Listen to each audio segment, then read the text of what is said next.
got a phone call, Lindsay, coming in. Who it be, Phone Master Dre? Well, it's our guest. Ooh. Our guest is called in earlier. Yes. No, so this is on me, Jim. I asked Ray earlier today, I'm like, and I, go ahead and put her on so she can hear me gush about her because I'm such a fangirl of freaking Kayley Bishop, guys. But I said to Dre a little bit ago, I said, and Tara, if you're listening, I know you are. I hope this is not going to mess up how you post our YouTube interview because I have her on early now. It'll just be a longer interview.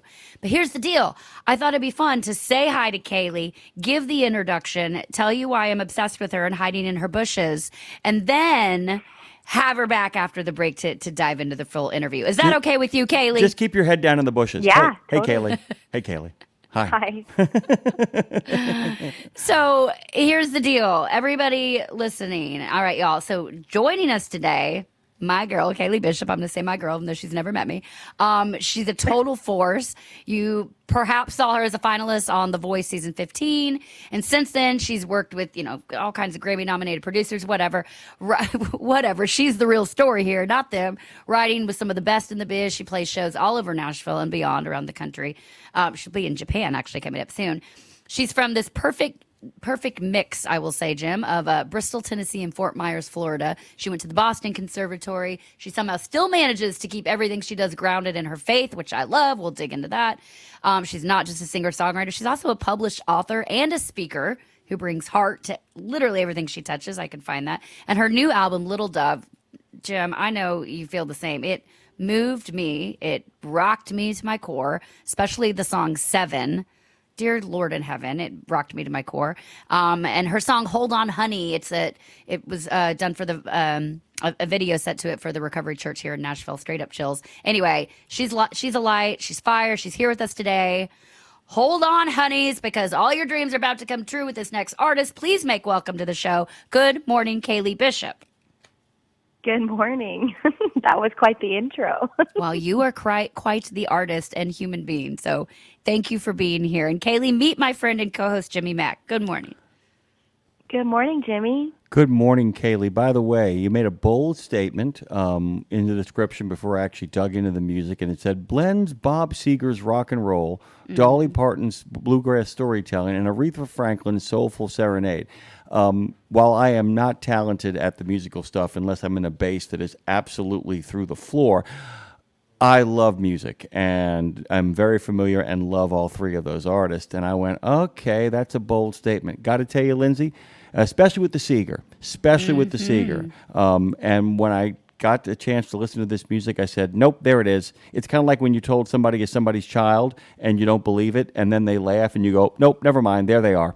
And I will tell you, it just knocked me on my butt. So much of this is so wonderful. I don't know where to begin specifically, but I wanted to ask you from the beginning, because like I said, Bob, Dolly, Aretha. Did you hear her Bob Seger cover of Like a Rock? I did. Dude. I did. Stand an arrow straight, man. I'm telling you right now. Okay. Well, here, can I cut you off just so we can talk about that real quick and then come back to your question, Jim? My question's already out there. I want to hear how much she loves Bob Seger, but go ahead. You got it. Well, I feel like, because I know you listened to it too, Jim, I actually heard and felt the lyrics to Like a Rock for the first time when Kayley sang it in her cover. And the song, I don't know if you've heard that before, if that makes perfect sense to me. It's the right? first time you heard a woman sing it extraordinarily well. I don't know of any other covers that really hit of Bob Seger sung by a woman that really hit me in the tuchus. Yeah, I stopped and made me listen. I'm like, oh, that's what he was saying all along. And the song took on a whole new meaning for me and truly reminded me, I'm a songwriter and artist here in Nashville as well, Kayley. It reminded me why it's important for artists to do their own takes on covers. Jim sends me covers all the time. He wants me to do it. I'm like, oh, I kind of get it listening to Kayley do that. We are going to let you talk in a minute. I promise, Kayley. Sorry. But it's how important it is to do, take on covers and both honor the ones that have inspired us to not only consume art, but to make art ourselves, but also to put our spins on it and express it. It's the ultimate compliment to other writers and artists to do it. So I think it only expands us. So let's just start there because we're talking about the Bob Seger cover, Like a Rock. Because you wouldn't hear that version, his version, and think, oh, that could be a really tender, heartbreaking, bold, badass cover. And you heard that and cut through. Why? Yeah. Well, it was December of 2020, I believe, and I was painting the porch of my divorce house. I was moving out of this house. I'd already moved out, and I was fixing it up to sell it and put it on the market. And there was it was pretty palpable. I mean, painting the house that I was trying to build a life in. And I remember that day, it was an eerie December day because it was like 60 degrees, and you can't paint in less than 50 degrees because it won't dry. And we just had a random warm day. And I'm like, okay, we're painting today. And I had to listen to Bob Seger. It was just like in my spirit, in my soul. It's like, we're listening to Bob today. And Like a Rock came on, and I just stopped. And I was like, wow, this song is my song. So it wasn't even about like, oh, I want to put my own take on this tune. It was like, this is my song now. That's what it felt like. And I knew I just had to bring it to life somehow. And so it became like a little North Star, a little dream. I was like, when am I going to do this? Finally put the band together to do it. And when I went to the studio, I cut a couple other songs that I'd really just fell in love with and wanted to make my own. And so the whole record is out. It's called Live at the Chapel. But anyway, the Bob Seger one, that's definitely the one people go back to, I think, because I think my heart and soul was just in it because it felt like mine. Wow. The difficulty of Seger in regards to not the songs themselves, but to capture the spirit of what he does is that few people most songs that are nostalgic are full of nothing but regret.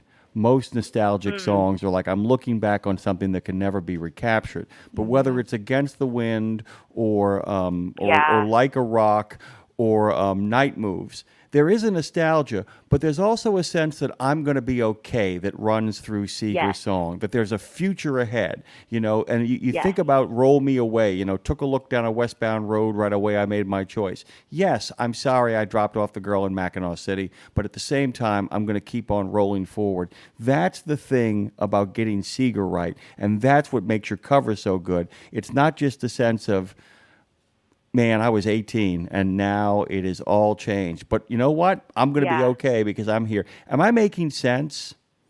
No, you are, because it is that nice blend. I mean, if it was just melancholy all the time, people wouldn't revere him. They wouldn't be drawn to his music. People naturally need hope. They are drawn to hope. And that's what I love about Bob. Like, his lyrics are so authentic. It's his voice coming through just in the cadence of how he puts every lyric and every note, but it's also the storytelling of it, that, like you said, the perfect blend of nostalgia, but also I'm not living in regret. I'm celebrating who I was and how I've grown to be who I am now.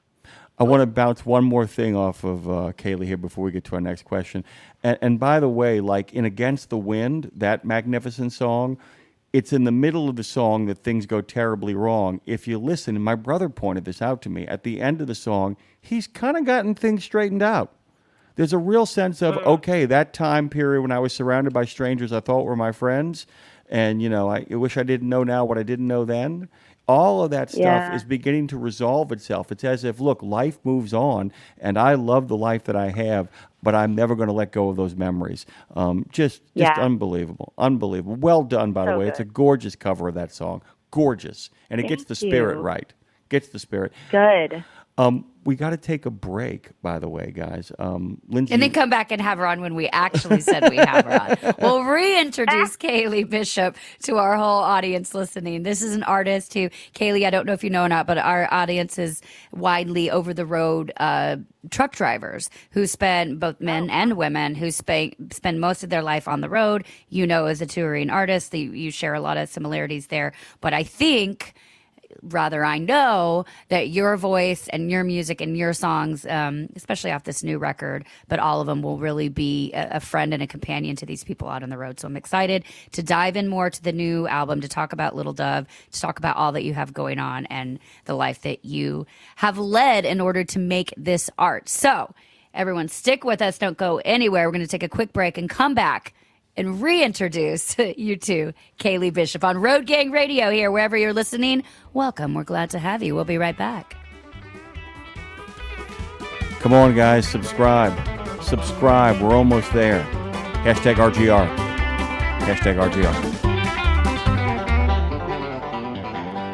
Check out the new over-the-top lineup at participating Country Pride and Iron Skillet restaurants. 3 gigantic sandwiches loaded with flavor. Try the chicken parm stack, the big country combo, or the ultimate smash melt. The ultimate smash melt. 2 delicious smash burger patties surrounded by 2 grilled cheese sandwiches. 2 sandwiches in 1. Visit your favorite Country Pride or Iron Skillet restaurant and come hungry. Available for dine-in only at participating Country Pride and Iron Skillet restaurants inside TA or Petro Travel Centers. The mission of Wreaths Across America is unwavering, remembering our fallen heroes, honoring those who are currently serving, along with their families, and most importantly, teaching the next generation about the value of freedom.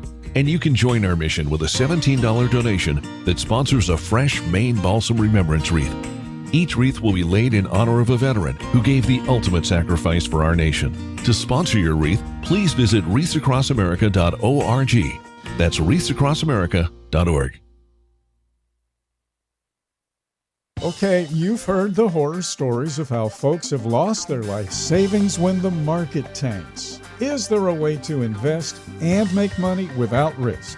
Believe it or not, yes. Since 1995, Americans who cannot afford to lose their investments have used fixed index annuities. You get guaranteed income and protection from market downturns. It's a win-win for you and your future. To learn more, dial pound 250. Use the keyword Truckers Wealth to get in touch with them today. Well, we are officially live from the Crescent City, coast to coast, with Lindsay and Jimmy hanging out with you. Back to you guys. Road Gang Radio from Nashville to NOLA, from NOLA to Nashville. By the way, KayleyBishop.com. Let me make sure you get this right because there's a whole bunch of ways you can do Kayley. Kayley Bishop.com. She's a Nashville starlet. She's got that sound that blends a wee touch of the Holy Spirit, more than a little touch of rock and roll, and takes you down a country highway that, by the way, takes you home. She merges Dolly Parton's real-life storytelling, as we said, Bob Seger's Put It On Repeat anthem style, and the goosebumps from a gut-born Aretha Franklin howl. She is from Bristol, Tennessee, and Fort Myers, Florida. She weaves faith into everything she does, and by the way, she weaves it deeply into the songs that she sings, performing regularly in Nashville and around the country. She is an established and published author and speaker, and rocking out on season 15 of NBC's The Voice. Many of you might remember that, to working with Grammy-nominated producers and songwriters. Hey guys, no stranger to the stage, no stranger to building a song from the ground up. Her latest and critically acclaimed record, Hold On Honey, can be found across streaming platforms everywhere. It is our absolute pleasure, Lindsay. Welcome your friend, who you have a connection with through another friend. Kayley Bishop joins us. Good morning, Kate. Hello. I like that we're saying my friend. You're my friend now, so I'm sorry if you're creeped out, and I also don't care because I love you. You guys have a connection, though. I'll be a friend. Thank you. Thank you. Well, here's what happened. Let me tell you how I came across having Kayley on the show today. So, Jim, I'm not even sure how it happened, and Kayley, but I found your song. I came across it probably through another friend or somebody you've written with. I'm not sure. Your song 7. And the song 7 So good. stopped me in my ever-loving tracks. And I am happily married. For the most part. I'm just kidding. He's working now, so we didn't hear that. We just had our anniversary. No, I am happily married. But Kayley, since I was a little girl, songs about divorce, songs about that kind of heartbreak have spoken to me. And I'm going to guess you sang as a little girl, you sang all those sad Dixie Chick songs or whatnot yourself as well. Maybe or maybe not. But Oh, of course. yeah, of course. Okay, good. The Dixie Chick song about divorce. I'm blanking on what it is now, but that's another one I sang at the top of my lungs as a little girl, and I don't know why that is. Perhaps in another life I had a really heartbreaking divorce, but I think it's the idea of we don't necessarily always allow ourselves to be happy, but then we also you want to feel that connection to other people and what they're going through. So anyway, I heard the song 7 and stopped me in my tracks. I figured out who you are. I went and listened to everything you did, and then I sent your name over to Claire, who books our show here. And when I saw you on the schedule today, I was so lit up. And then I found out this morning that you wrote that song with Autumn McIntyre, who is a friend of mine. Autumn McIntyre is a force to be reckoned with here in Nashville, a great songwriter. And she happens to be Reba McEntire's niece, but that's not at all what makes Autumn great. That was just, I think, Autumn's vessel into becoming a songwriter. So thank God she was, raised in the music business because she had it in her. So anyway, all that being said, I want to talk about Seven. You mentioned about the Bob Seger song and painting your divorce house, as you called it, getting this house that you thought you were going to make a life and then getting ready to sell. And please break this down to us, because the other thing here, Kayley, I'm a big numbers and signs person. And like, for instance, my address is the day I adopted my daughter, and I read into that with all kinds of divinity behind it. So not only does the song Seven that you wrote dance around the significance of that number, but I also found it big that you wrote that song, you said, in 30 minutes, as all the good ones are. And you said that you were also divorced at 30 years old, a time when people are maybe thinking about getting married, or, even later in life these days. And you finished that phase of your life and on to the next. So please break down the song Seven and when you took it to Autumn and how you were able to wrap up your divorce in a song and say it so poetically and use that as a healing tool. Yeah. So my divorce was official in 2020, and I remember going in to sign my paperwork. I had walked into the lawyer's office, saw my ex-husband sitting there, and it was just so eerie, because it's like the person that, we were together for 11 years, and so the person that you think you know so well feels foreign to you in that moment. You feel like strangers, and it's such a paradox.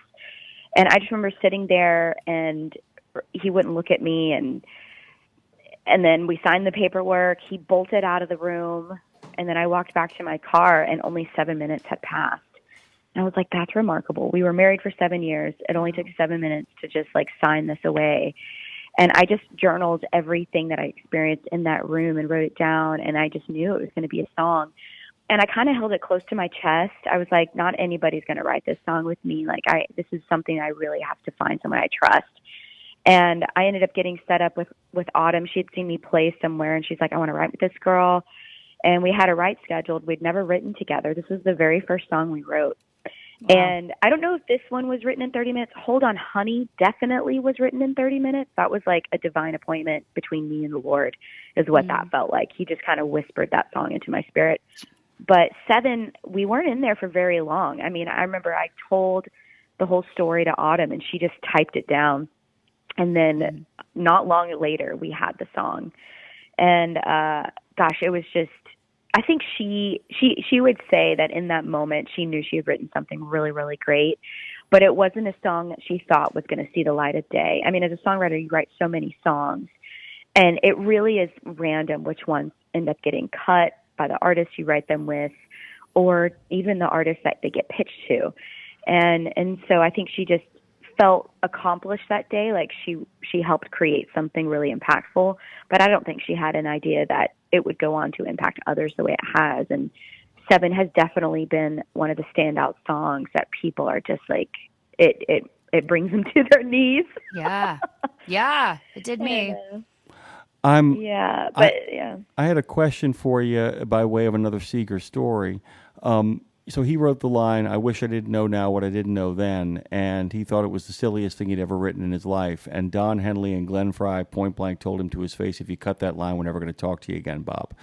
Have you ever written anything? Have you ever written anything where you weren't quite sure of it, and like any of these wonderful songs where you're like, yeah, I don't know if this really works, and everybody kind of looked at you and said, are you out of your mind? Are you not listening to what the Lord told you? Have you ever had that moment where you weren't sure about something and everybody else thought, nope, you got it going on here? Seven in a way was that. I was like, people like this? People love it so much. I'm like, okay. It's not necessarily my favorite song that I've written, but people love it. And so that probably classifies. Even in Hold On Honey, there's a couple lines. It's like, you can't be purified without the heat. You can't grow, basically. And I'm like, you can't be purified without the heat. Who puts that in a country song? It's probably not a country song. But that totally just was so accurate. When you think about purifying metal, you heat it up and the dross floats to the top and you scrape it off. And that's how you purify precious metals. And it's only through going through a fire is the bad stuff able to be burned away, and you're cleansed. But it hurts. Fire burns.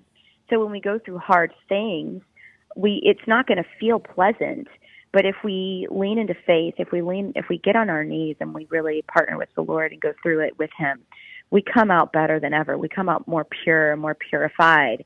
Our lives are better. But it takes going through a hard thing, going through heat. And that's really what Hold On Honey is about. But, writing those types of songs, I'm like, they're not necessarily things that you'd hear on country radio, but it's just being authentic and leading into what I knew was the truth and what was good. The follow-up to that is, by the way, that's your own version of C.S. Lewis. Pain is God's chisel making us perfect. Which I think is pretty spectacular in regards to that. And I do want to dive into faith here a little bit, Lindsay, because I know it's important to you. I don't know how to ask this question in a way that doesn't sound hokey in and of itself. Do you call upon the Spirit, or do you find that it finds you? Oh, both. Totally both. It finds me when I'm actually the worst. When I'm literally the worm, I'm a butthead. I am acting ridiculous. And then all of a sudden, the Lord just blesses me with a word or with just His presence or a gift or something wonderful happens. And I love when He does that, because it reminds me that I can't earn His favor, or that I can't earn His love. Because sometimes I think in faith we get really performative of okay, now I have to do all of these things in order for God to bless me. And that's how we work on earth. That's, if you show up to school, you make a good grade, you get a good star. You know what I mean? A gold star. And heaven is backwards. And so I love that. I love when He encounters me when I'm just being a butthead. Because He reminds me. God loves a butthead. Don't be a butthead, Yes. be a bish. Be a bish. Come Yes. on. Yeah. Come on down to the Bible bish. But also, seek and you shall find. He also really honors when we sit with Him, and maybe I haven't heard anything for 10 minutes as I'm sitting there praying or reading His word. But then I know who He is. I'm like, no, God, I'm not going to get up and move until you talk to me today. And I think He loves that faith. I just keep Him at His word. Lord, you said if I sought you out, you would find me, or I would find you. And so I'm not going anywhere until I find you right now, and you make yourself known to me. And that's just faith. I think He pressure. loves, Put pressure on the man. oh, I do all the love time. it. I'm like, God, you said this, so what's going on? You said this, so where are you? But I can do that. I can do that because I know His word. I know what His word says. I'm like, you told me, Lord, that if I sought refuge in you, that I would have joy. So where's my joy? You know what I mean? Where's my it's joy? It's that kind of stuff. Yeah, it's you told me if I rested in you, if I literally when to take refuge in something, it's that means you trust whoever you're taking safety with. I trust God. He's never failed me. I have a track record of seeing. I have a history. I have a ledger. I keep a ledger of all the ways that God has shown up for me, and He's never failed me. And so if I'm going to trust Him and take refuge in Him, He says in His word that I will have joy. And so if I'm not happy and I'm taking refuge in Him, Lord, where's my joy? Where's my joy? Well, I love this, Kayley, on a lot of levels, of course. But, I think that I say that I feel like prayer is talking to God and meditation is listening. And I thought for a long time I need to be sitting in an om position to meditate, whatever. And I had a messed up woo-woo conception of what meditating was. And I realized, oh, no, it's just getting in a place where you're quiet enough to listen to God speak to you. And it made me kind of change my whole take on that. And certainly moving out to the woods, Kayley, helped me open up all kind. I say I get my divine downloads now being out here as opposed to being in the city. I can just walk outside and say, okay, what wants to come through in the same way that you're talking about. But what I find really interesting, especially, so I heard you say that, or I think I read it, that you said in regards to your divorce. Because here's the thing, we have to go through, the hard things are part of life. It doesn't mean that, the joy isn't coming, but those are the things that give us the inspiration to to write songs or to tell our stories. But the thing about it is that what struck me, you said you weren't really living, talking about the dark days in your marriage. And you said that, and I quote, "I used to think, oh, look at me. I'm so good. I don't get hurt." And that struck me, Kayley, because I had a friend. line. It's really good. And I had a friend say to me years ago, "Oh my gosh, you're so strong. I would be full fetal if I was going through everything you are." And I took that at the time, Kayley, as a badge of honor until I realized, well, screw that shit. I don't have to pretend like I'm the tough one. I can handle this on my own. I can open it up. I can give myself away. I can let God walk through this with me. And it changed everything with me. So how did you, knowing that, see that moment in your divorce and realize that was dark days? This doesn't have to be me. This doesn't have to define me. But what woke you up to, and I'm not necessarily asking what happened in your marriage, but what woke you up to be so present to realize, oh, this doesn't have to be my life? Oh gosh. I mean, I had so many veils over my eyes. I had a misconception of what love was. I was spiritually abused. I had a misconception of who God was. And I also had a misconception of who I was. I mean, my character was assassinated all the time, and it was a means to have control over me. I mean, when you're married to someone who has clinical narcissism, they are so paranoid and so fearful. All they do is belittle people and tear them down so that they can have control. And I didn't know, because I was 19 when I met him, and I just believed that he was the one because he had Jesus on his lips. I mean, look at me. I really checked off a box. And so I ended up getting married to someone in my naivety and found myself like, okay, well, a good wife submits, so I need to submit to him. But I was submitting to abuse, and I didn't know. And so the scripture he used to like really keep me under control. Wow. And so there were so many veils over my eyes. And when I said like, oh, look at me, I'm so good, I don't feel bad things or whatever, it was totally my body saying, it's too painful, so we actually have to mute all of your emotions. And I thought that I was a champion because I never cried, when in fact, I never felt joy either. I was living in neutrality. Like I was basically indifferent. Like I was flatline, and I didn't know it. And I'm sitting here thinking like, oh, look at me, I'm so strong. No, it was totally self-preservation. I was in survival mode. And so it wasn't until I got out of that, the veils were lifted off of my eyes. And I mean, there were women that came alongside me, saw that I needed rescue, pulled me up out of the mud, and told me the truth about who God was. And then that's when I encountered God for real. I always believed in him. I always, it was always special to me. But the majority of my life, I only knew of God. I didn't know him personally. And so when I went through this total shift, I began to know God on a personal level. And he became a father, like an actual father to me. And he would counsel me every day, and I would spend time with him every day, getting to know really who he was, not the brainwashed, distorted, disfigured version of him that I encountered in my marriage. And so it was all about veils coming off my eyes. And now I feel so much color in my emotions. I mean, I will sob and weep, and it's like so good and so healthy, but then I will feel complete elation and joy, like lifted high off the ground. Like it's a roller coaster of emotions that are great. And I say like the weeping and the sobbing is great, because as long as you're alive, you will encounter pain.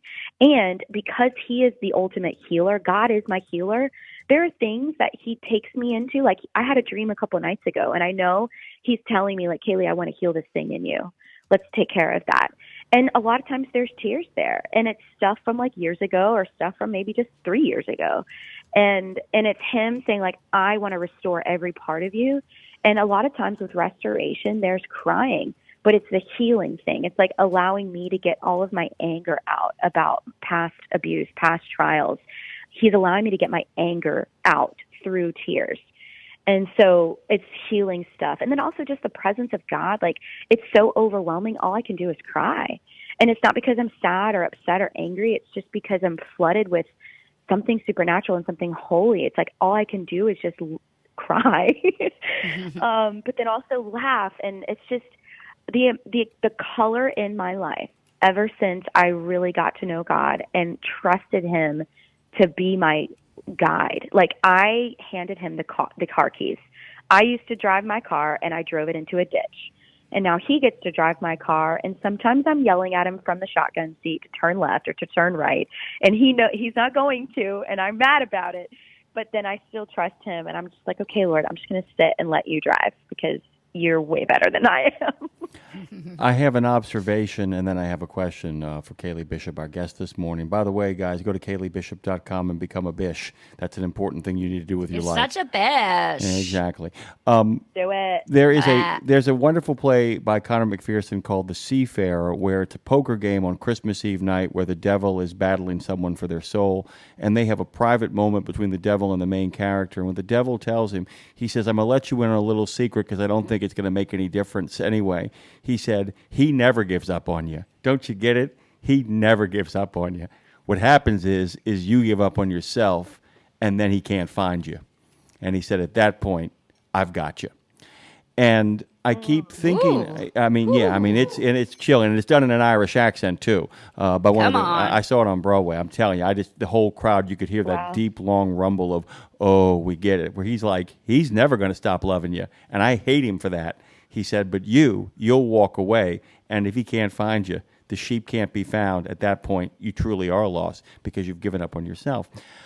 By the way, I brought up a play because I wanted to ask you a question. Along with Scripture, along with your spiritual life, where do you draw inspiration that is not directly from music when you're creating your art, when you're finding the Spirit? Where do you go? What kind of things are you looking at? What kind of things are you kind of taking in the world around you to create this wonderful music? Oh, wow. When a lot of it is like my personal revelation. I heard Tom, oh gosh, why am I blanking on his name? He wrote A House That Built Me, but he's got this documentary called Love Tom, and it's an hour long. Oh my God, it's so good. Story. It's one of the best things I've ever watched. And in that, he says, I may not know the best stories, but I know my stories best.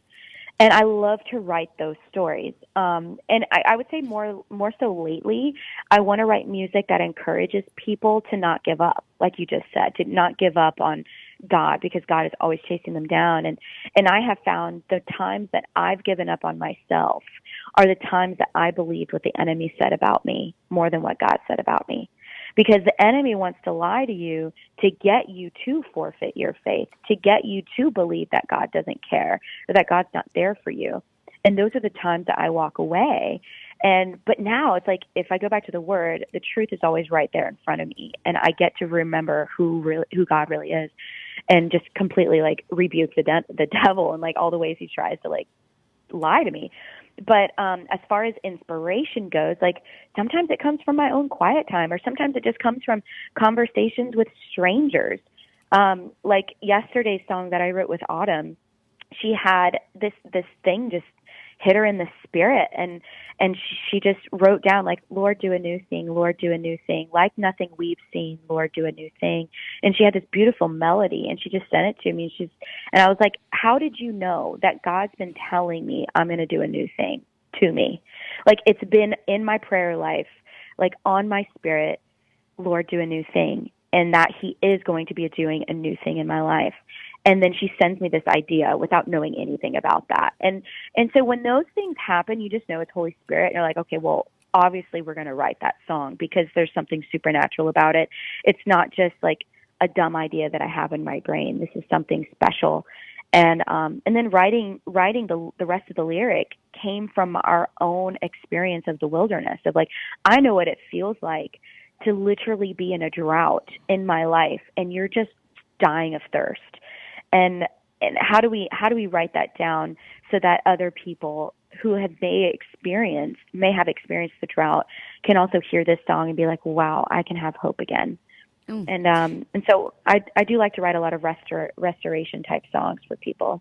Well, you do it so well and give so many people hope. Actually, so you know, Kayley, a few people commenting that are listening right now. Ed said, by the way, he says, hi, he's going through your hometown of Bristol right now, driving through. He's honking his horn to your peeps back there. And then Forat says that he constantly thanks God for saving him from himself. So you're resonating with our listeners right now as well. It's Tom Douglas you were referencing, by the way, who wrote House That Built Me. And that that documentary is really great. Anybody who, Kayley, obviously, as you can imagine, a lot of our drivers, they send me stories all the time that are such inspiration for songs, because the things they see and hear and the people they meet on the road are pretty staggering. So truck drivers' lives are great inspiration for stories, by the way. And okay, so I want to shift a little bit. We had Mark Graney, who's a fabulous author and about the Gray Man novels as well. He's on the show quite often, and the Tom Clancy novels that he took over for. And I asked him, Kayley, about the idea of he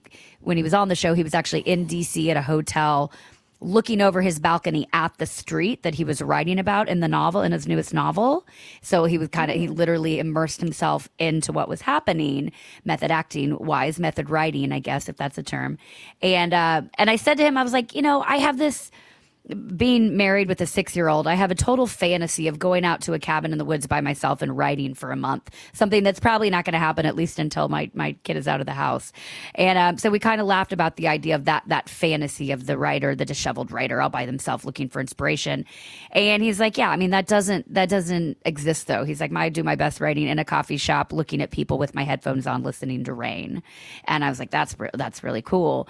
But it's a reminder that we can't write, whether if you're a professional writer or someone that just does it to journal, to get your stuff out, which I'm a huge fan of, and think it's so important. But as far as where you write, and I know it's not one place, that it's just I assume if you're like me, you write wherever you're scheduled that day, or when the spirit moves you, and wherever you are. But do you find your writing sort of changes, or even your recording, based on your environment, where you are in that moment? Well, of course. I mean, it's hard to write a song in a loud space, but I would say the biggest thing that has impacted my writing is actually stewarding the gift, which means I'm practicing writing. And as a songwriter, it's no different than going to the gym. Like, it is a muscle that you want to exercise. I did not start out as a fantastic writer. I didn't. I would say my brain probably was a little bit more mathematical than literary. And so here I am as a songwriter. Make that make sense, Mm-hmm. And so like you start really crappy. I was a crappy songwriter, but I wanted to be better. And I also had this deep desire and drive to learn how to write good songs, because I had a song to sing in my chest. Like, I wanted to sing those songs with everything. And I felt like that was a good steward of my vocal gift, to write songs that would be good for my voice. And then I discover a love for it. I realize it's cathartic, it's therapeutic. I'm writing these stories out, and it's not only cathartic and therapeutic for me, it is so for other people's stories that I'm writing for them. And, I've been commissioned by a few people to write their stories down, and it's like a gift that I can give to them now. And so stewarding that gift that I didn't necessarily think was natural to me has really developed a strong sense of understanding the songwriting craft. And you do that by sitting down on days that you don't have inspiration, you don't have good ideas, and you get in the room with someone. Maybe they're a great writer, maybe they're not, maybe you know them, maybe you don't, and you just work on the craft. But I will say, like, writing with Autumn, for example, like, we've really established a great friendship. And so sitting down with her, she knows my heart, I know her heart, we're really on the same wavelength. When we come together with an idea that's inspired, when I say that those songs have life, they have life. And I equate it to the idea of a draft horse. When a draft horse by itself pulls weight, it can pull about 2,000 pounds.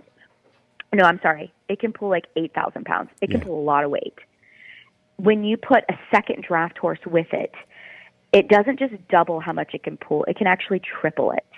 And so when you have the right people in the room, you're not just doubling your horsepower. A lot of times you're tripling it, sometimes even quadrupling it, depending on how well you know the person you're writing with and how often you've written together. And so who you're writing with matters. And there are times that I write by myself and it's totally the Lord. And I'm like, okay, great, this feels good. And there are times I write by myself and I literally am it's like scraping nails on a chalkboard. It's like nothing works, nothing sounds good. I'm hitting a wall. And that's when I'm like, I need a partner in the room. I just need a partner in the room. And we're hitting a wall now because we are out of time. Damn it. We could talk to you and have you on forever, but the break's going to show up here and we have to say goodbye. Kayley, please come back. Jim, I would love to have her on. We're launching a show called We Should Write, where we really dive into the healing power of writing. And if you'd be so gracious, would love to have you back sometime. Yes, of course. Absolutely. Anytime. By the way, Lindsay, this wasn't the first episode of We Should Write because it sure as heck felt I know, like it, by the was way. it? Save it for it. Guys, go to shadyrays.com, by the way, and make sure you take advantage of their lost and broken protection plans. Big thanks to them. They got your back, and we got yours, and Kayley Bishop has yours as well, bringing hope everywhere. Go to kayleybishop.com and become a bish. Become a bish. Thank you, Kayley. We will be back on the other side here. Hashtag RGR, hashtag Road Gang Radio. Jump in, subscribe, be a part of the resistance as well.